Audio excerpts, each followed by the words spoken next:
الله أكبر الله أكبر الله أكبر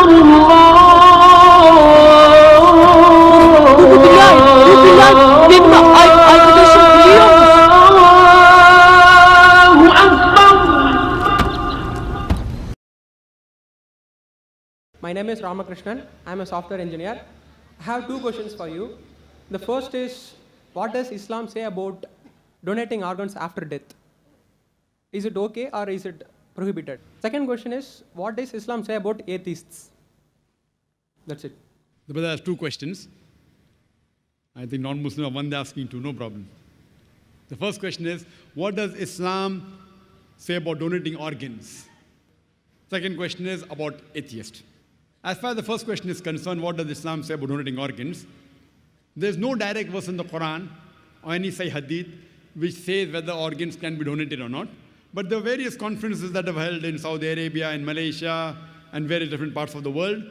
And the scholars have come to a common consensus that if three things are fulfilled, then organs can be donated. Number one, the person who requires an organ, but natural, it should be a major benefit to his health. He can receive organ as long as it's a major benefit or saves his life. Point number two, the person donating the organ, after he donates the organ, it should not be a major loss to his health. For example, if I donate my heart, I will die. So I can't donate my heart. But the doctors say that out of two kidneys present, a person can even survive with one kidney. So if my mother has a kidney failure, both the kidneys have failed, I can very well donate my one kidney to my mother, even she lives, even I live. But naturally, after a person dies, if he wants to donate any other organ, that is permissible. But if he's alive, he should not donate any part of the body which will cause a major damage to his health or a loss of life. And the third criteria is, it should not be for money. No one should sell organ. If all these three conditions are fulfilled, then organ donation very well can be done. As far as the second question is concerned, what does Islam have to say about atheists? As far as I'm concerned, whenever I meet an atheist, are you an atheist, brother? He said no. Whenever I meet an atheist, the first thing I do is I congratulate that atheist. People may wonder that why is Zakir congratulating atheists? The reason I'm congratulating atheists is because most of the human beings, they usually do blind belief. He is a Hindu because father is Hindu. He is a Christian, father is a Christian. Many Muslims are Muslim because father is a Muslim. Now this atheist, he's thinking. He may be coming from a religious background. His father may be pious. But he does not believe that how can there be a God who requires to eat, a God who can die, a God who can lie. So the reason I congratulate the atheist is because he has said the first part of the Islamic Shahada, Islamic creed, La ilaha, that there is no God. The only thing I have to do is illallah, but Allah, which I shall do inshallah. So half my job is done. To a non-Muslim who believes in some other God, first I have to prove to him that the God he's worshipping is wrong. And after I prove to him that the God he's worshipping is wrong, then I have to prove to him about the correct God. Here, the atheist, half my job is done. He already agrees in the first part of the Islamic Shahada, La ilaha, there is no God. The only thing I have to do is illallah, which I shall do inshallah. The first question asked to the atheist is that, what is the definition of God? If anyone says there is no God, to say there is no God, he should know the definition of God. If he does not know the definition of God, he cannot say there is no God. For example,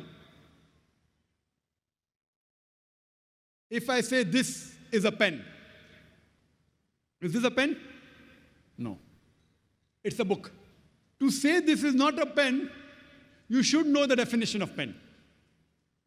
Some people say, no, Zakir, I know this is a book, so I can say it's not a pen. I said, no. If you know the definition of pen, I will say, is this a kitab? You say, no, it is not a kitab, because there is no definition of kitab. To say it's not a kitab, you should know the definition of kitab. Because kitab and book is the same. So to say it is not a pen, you have to know the definition of pen. you may or may not know the definition of a book. Correct? So similarly, to say there is no God, you should know the definition of God. So now this person who is the atheist, he is believing, oh, that God, he requires to eat, he can lie, he fights and he loses. He does not believe in a God. So I say, even I don't believe in such a God. La ilaha. Then I tell to him the correct concept of God. And the correct concept of God is mentioned Surah Ikhlas, chapter number 112, verse number 1 to 4, which I shall discuss in the last day of the conference, inshallah. That is on 20th of January. So what he's doing, he is rejecting the false God. Then I ask the question to the atheist, that if suppose there is equipment which is brought in front of you, who no one in the world has ever seen, no one knows about it. And if I ask the question, that who will be the first person who will be able to tell you the mechanism of that equipment? The atheist will tell. The first person who will tell the mechanism of this equipment, who no one in the world has seen, it is the creator. Some may say the manufacturer. Some may say the inventor. Some will say the person who has made it, maker. He may say creator, maker, inventor, manufacturer. Whatever he says, it will be somewhat similar. Don't grapple with the words. What he says, accept it. Then ask him. Then repeat the lecture which I gave, which I don't intend repeating, that how did the universe come into existence? So he will tell about the Big Bang. Then I'll tell him that when did you come to know? He will tell you in 1973, yesterday in science, 30 years back, 40 years back. I will say, what you are talking about the Big Bang you came to know 30 years back is mentioned in the Quran 1400 years ago. Who could have mentioned it? He will say, maybe it's a fluke. Don't argue with him. Continue. What is the shape of the earth? He will tell you, previously people thought it's flat, now we know it's spherical. When did you come to know? He will tell you 1577, when Sir Francis Drake sailed around the earth. When? 300 years back, 400 years back, 450 years back. The Quran mentions 1400 years ago. Who could have mentioned it? He will say, oh, maybe your Prophet Muhammad, peace be upon him, he was an intelligent man. Don't argue, continue. Light of the moon, is its own light or reflected light? He will tell you, previously we thought light of the moon was its own light. Recently we have come to know a couple of hundred years back, it's reflected light. It's mentioned in the Quran, Surah Furqan, chapter 25, verse 61. Light of the moon is reflected 14 years back. Who could have mentioned it? Now we'll pause. Don't wait for the answer. Continue. In school, I was taught that the sun was stationary. It did not rotate about its axis. You'll have, is that mentioned in the Quran? I said, no, that's what I learned in school. But the Quran says the sun and the moon rotate, which we have come to know recently. In school, 25 years back, I was told the sun did not rotate. The Quran says 14 years back that the sun rotates, which science has discovered today. Who could have mentioned that?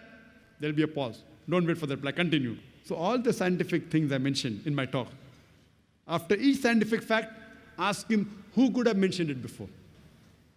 And finally, he will tell the creator, the manufacturer, the inventor, the maker.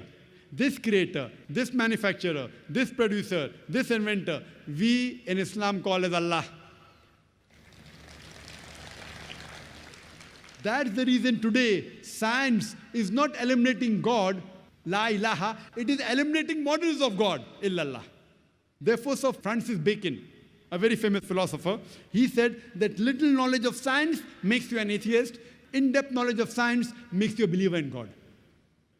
So, with this help of this lecture, Quran Modern Science, you can prove the existence of God scientifically. Hope that answers the question.